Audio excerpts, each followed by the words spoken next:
Estas últimas semanas han sido como las últimas de los últimos años, tremendamente intensas, desafiantes, interpeladoras de cada uno de nosotros.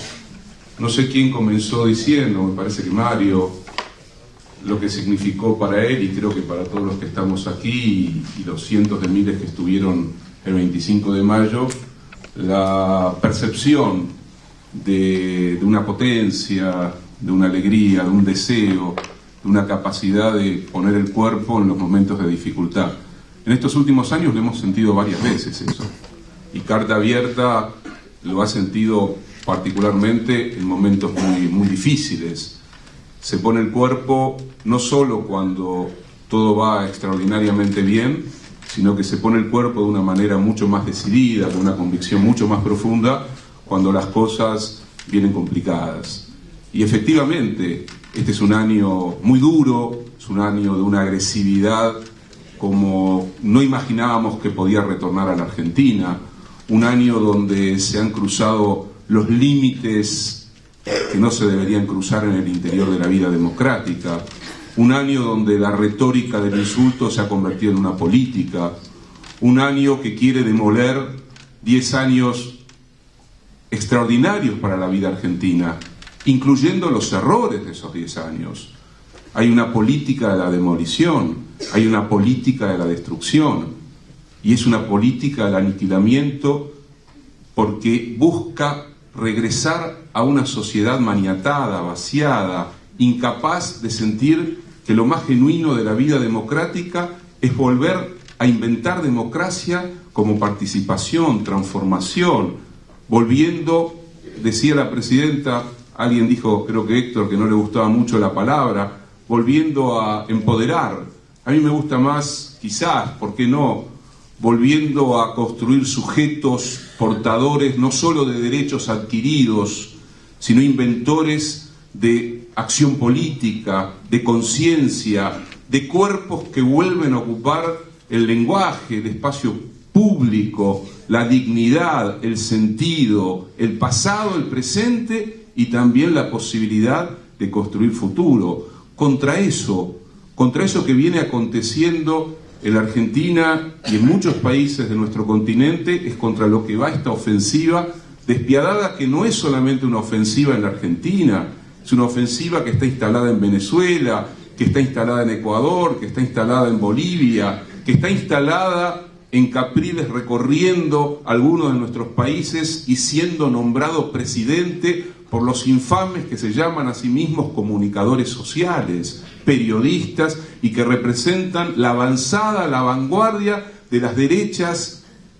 en nuestro espacio continental y particularmente en nuestro país.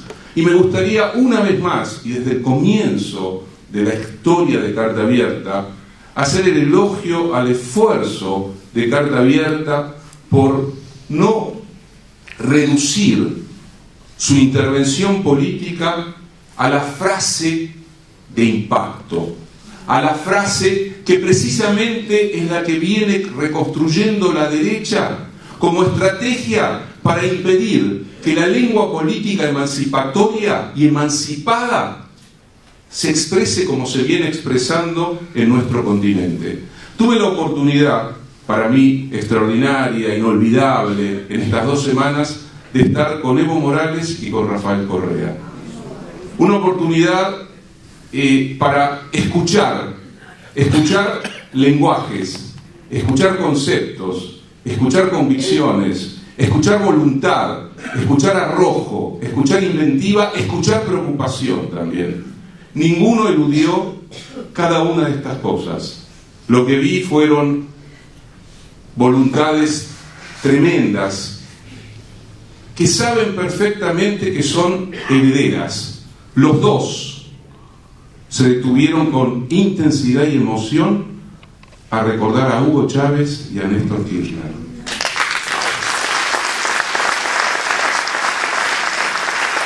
Yo sentí que cuando Evo Morales hablaba de Néstor Kirchner, algo adentro, algo en las fibras más íntimas de mi ser, eran tocadas por la convicción de que no nos equivocamos. Uno dirá, ¿por qué? ¿Hay que esperar que Evo Morales reivindique a Néstor Kirchner para sentir que nosotros tenemos que reivindicar a Néstor Kirchner? Seguramente no. Pero es tan despiadada, tan diabólica, tan maligna, tan infamante la campaña que se viene llevando adelante en la Argentina, que aunque no nos demos cuenta, también entra en los cuerpos que estamos supuestamente preparados para que no nos toque la infamia. La Argentina está siendo atravesada por la infamia. Y por una infamia que sabe del lenguaje comunicacional, que sabe del golpe de efecto, que sabe de la palabra contundente, que sabe de las miserias humanas, que sabe de mitos, de ritos, de construcciones, que sabe y que lo implementa. Por eso, escuchar a Rafael Correa diciendo, y sí, somos también el resultado del azar, somos el producto de una casualidad, que en un mismo tiempo, en nuestro continente, se hayan juntado Néstor, Chávez y Lula, y que después haya llegado Evo, y que después, y él se puso en un último lugar, haya sucedido lo que viene sucediendo, no significa solo que a veces en la historia se producen rupturas, situaciones inimaginadas, casualidades maravillosas, sino que también una vez que eso sucede, la responsabilidad por sostenerlo, por defenderlo, por profundizarlo, por ampliarlo, es infinitamente mayor.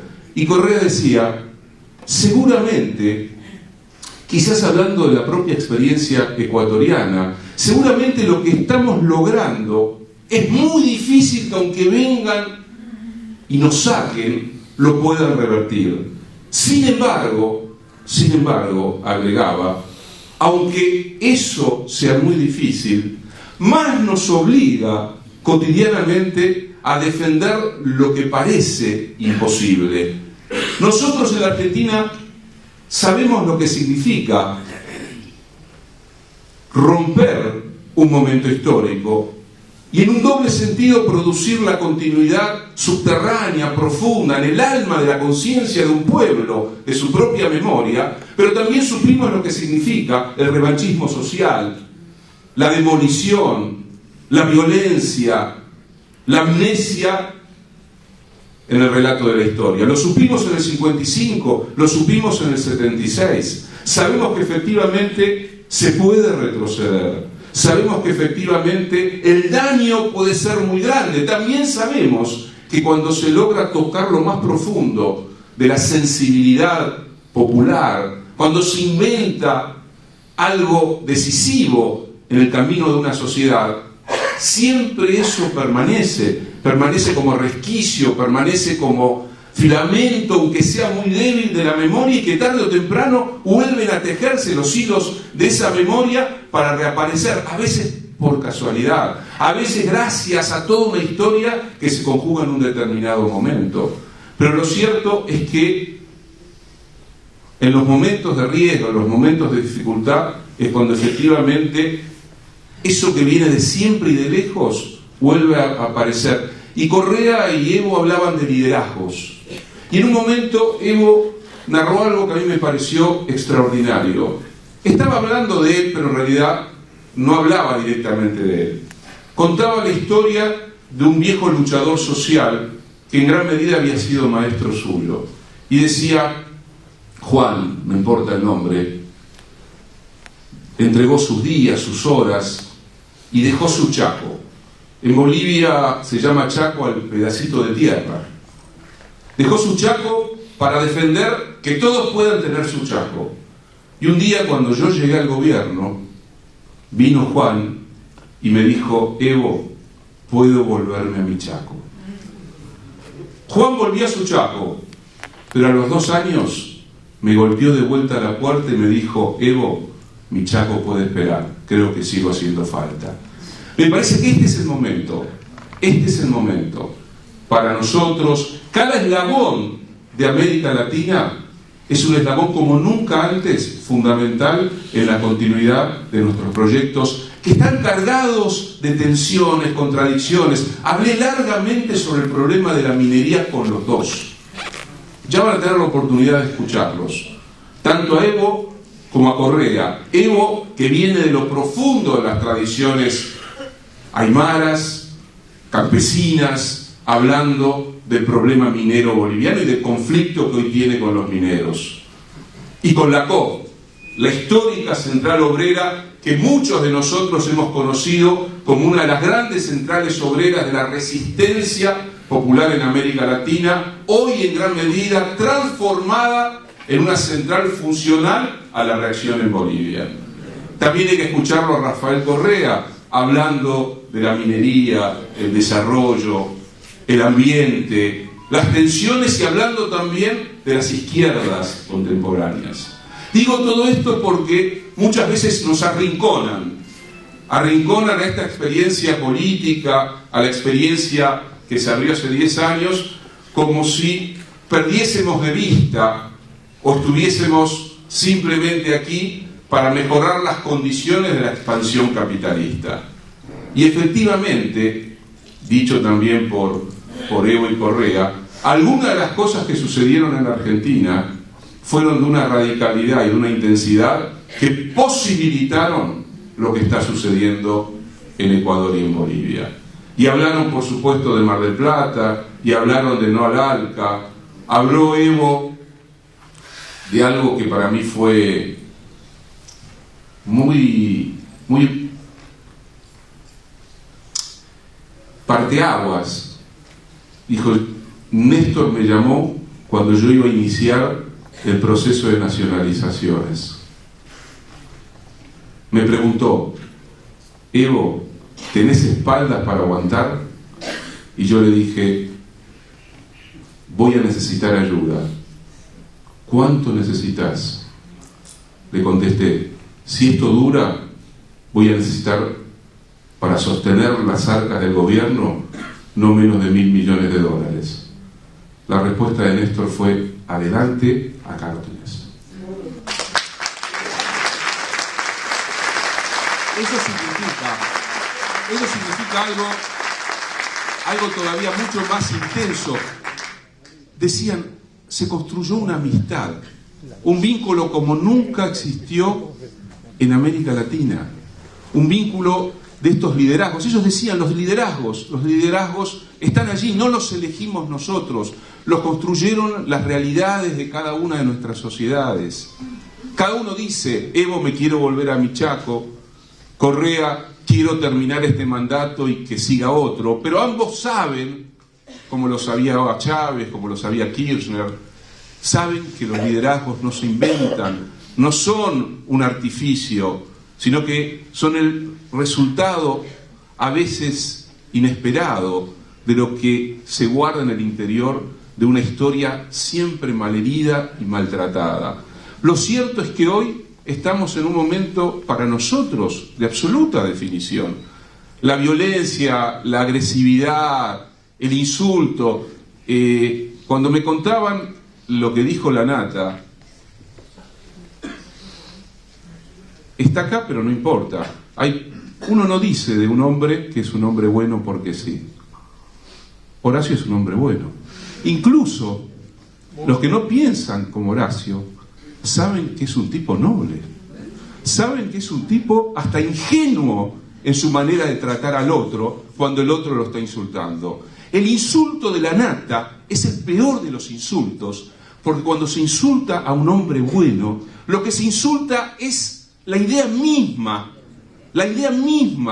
de lo humano, como eso que implica el respeto al otro. Y lo que nosotros tenemos que salir a decir es que efectivamente esta oposición, esta derecha, lo que menos tiene es respeto por el otro, respeto por el derecho a pensar como queramos pensar. Pero también hay que sentir y decirlo, y por eso tomo lo que señalaba Mario al principio, que el 25 de mayo, apretujados, recorriendo las calles, mirando los rostros, sintiendo sintiendo el profundo afecto de muchísima gente. Fue como una especie de baño, cuando uno se baña en esas aguas purificadas y siente, no nos equivocamos, carajo, no nos equivocamos. Lo decía de vuelta recién Jorge, uno no es igual al que fue cuando tenía 20 años, porque la vida nos trajo muchas cosas, amores, hijos, amigos, dolores, pérdidas.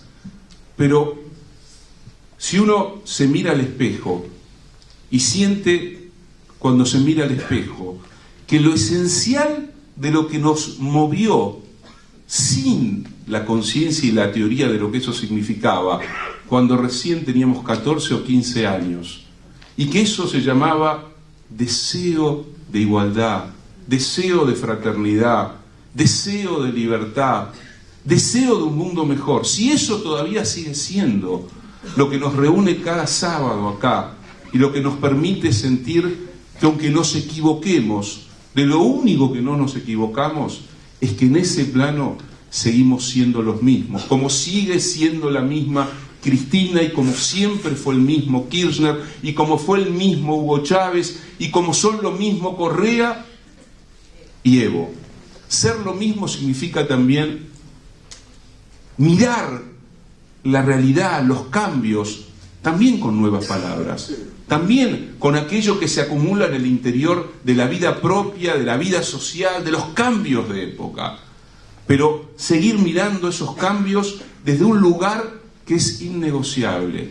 Por eso, y estoy de acuerdo, por eso el odio, el insulto salvaje, brutal, un insulto que en muchos casos tiene la forma de lo homicida, porque son palabras que tienen dentro suyo la descarga de homicidio. Y quieren comparar, y vamos a detenernos, discúlpenme un minuto, 1933 con algunas frases que están en la carta. Nosotros decimos que efectivamente, la construcción del avaro, la construcción del antisemitismo a través de la figura corporal del judío como aquel que acumulaba dinero y que iba por las calles encorvado con la nariz aguileña y los billetes saliéndose del bolsillo y chupándole la sangre al pueblo alemán o a cualquier pueblo, al francés, no era simplemente una retórica, sino que fue la forma de la discriminación que termina siendo la forma de una violencia.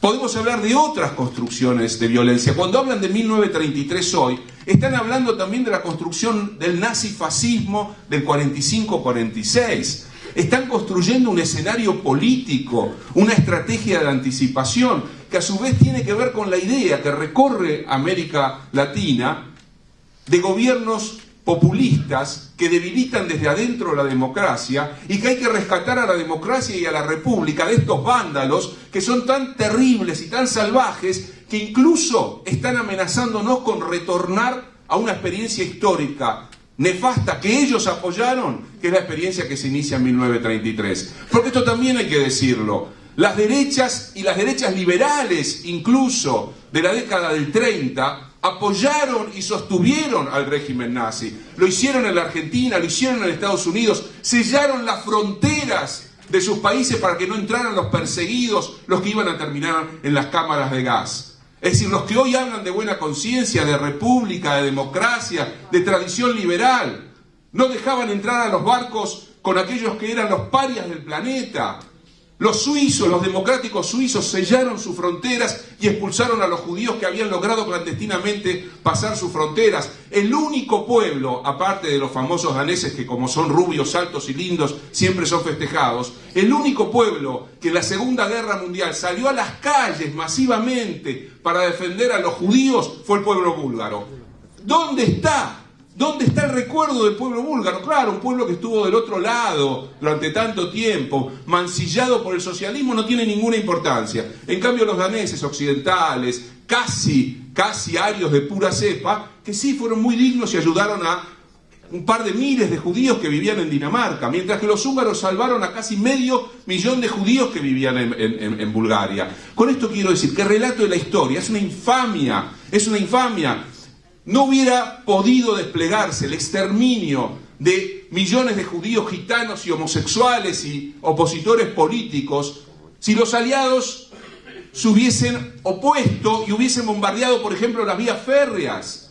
si no hubiesen dejado que se entregara casi al final de la guerra a la judería húngara.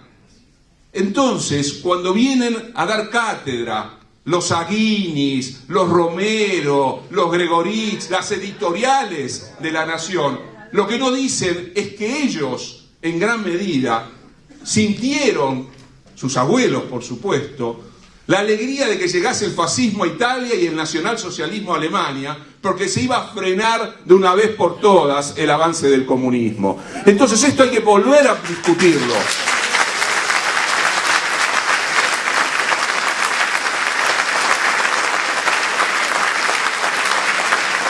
Pero de la misma manera que los franceses han hecho tantas películas para autopromocionarse, y lo único que no dicen es que el 80% de la sociedad francesa tuvo una relación de complicidad con la derecha francesa y con el régimen nazi, y que los resistentes eran bastante pocos.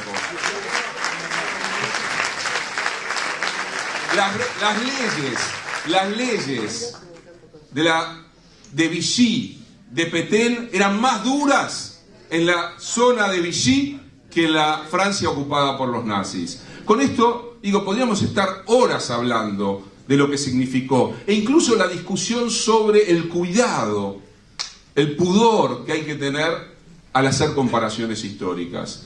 Nosotros hemos tratado siempre de tener un enorme pudor en no reducir la historia real del fascismo, del nacionalsocialismo, del exterminio, de Auschwitz o de la propia dictadura que hemos padecido a una discusión vulgar en la que se tiran sin ningún inconveniente palabras de una densidad, de un dramatismo tan significativo para cada uno de nosotros como son fascismo, nazismo, Auschwitz y dictadura. Hemos tratado en estos años como Carta Abierta de respetar el lenguaje, de respetar el sentido incluso de las comparaciones históricas, y por eso hemos salido una y otra vez a discutir lo que significaba la trivialización, la banalización del uso espurio de esas palabras. Pero se ha pasado un límite, que exige de nosotros el cuidado y el pudor, pero también exige de nosotros que vayamos a la disputa. Hoy se está disputando el sentido de la vida democrática en la Argentina. No se está disputando solamente el kirchnerismo, solamente el destino de estos años que faltan para el 2015. Por supuesto que eso se está disputando, pero se vuelve a disputar el sentido de la política, el sentido de la democracia, el rol del Estado, el propio sentido de la república también se está disputando. O sea, cuando plantean lo que plantean y lo hacen del modo como lo hacen, es porque efectivamente han decidido ya cruzar ese límite.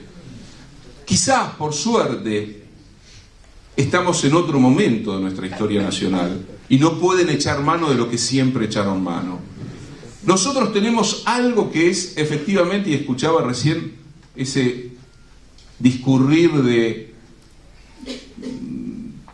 Chara, ¿no?, que me pareció muy bonito. Yo creo que cada uno de nosotros, todos los días, aparte de las cartas de Carta Abierta, conversamos con el panadero, el almaceno, el vecino, el taxista, el portero. Me parece que no hace falta ni siquiera que lo digamos, porque hace 5 años que venimos día tras día hablando con primos, parientes, amigos, ¿no? Y al mismo tiempo es necesario que lo digamos, es necesario que seamos capaces de, creo que era Jimmy también que lo decía, de no jugar solo con el lenguaje del otro. Lo decía Jorge también, de no quedar atrapados en la respuesta que exige, bajo la forma del fiscal y del interrogatorio, el pseudo periodista.